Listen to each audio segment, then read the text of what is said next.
tang chi mol chi galin a don kim vela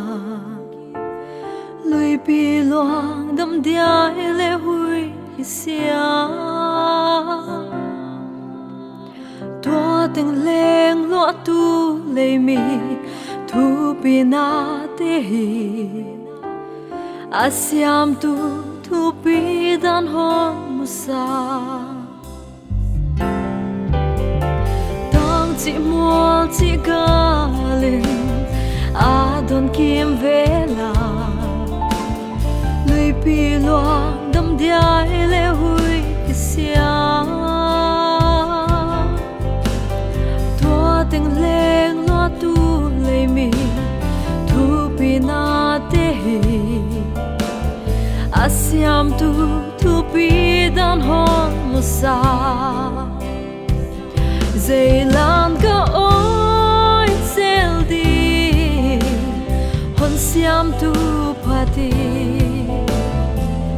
tang ton hin na hon pe tu pati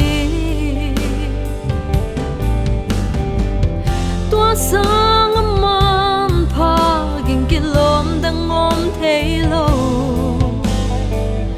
yai nge a hi e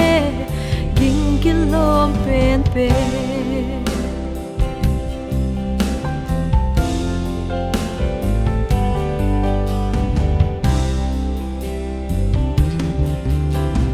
ko velin a hoi na hon lang sak ze tang chi le mol chi lom se sing chi pa lom sem he a ham thei dem to elom se nang siam tu pa to se dây lam ca oi sel đi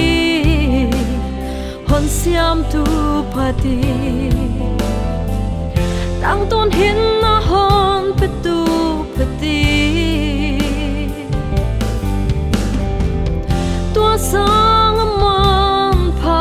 ging kilom dang om thei lo hai nge a hi e ging kilom pen pe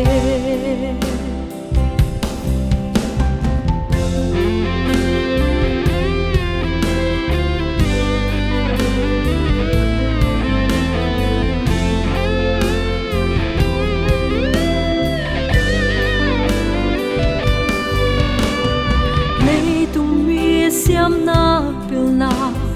te kem pel ne pa toi na le thu pi na te to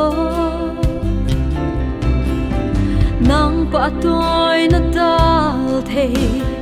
bang dang ka te lo nang phat thei zel hi ko ut pe dây lam ca oi sel đi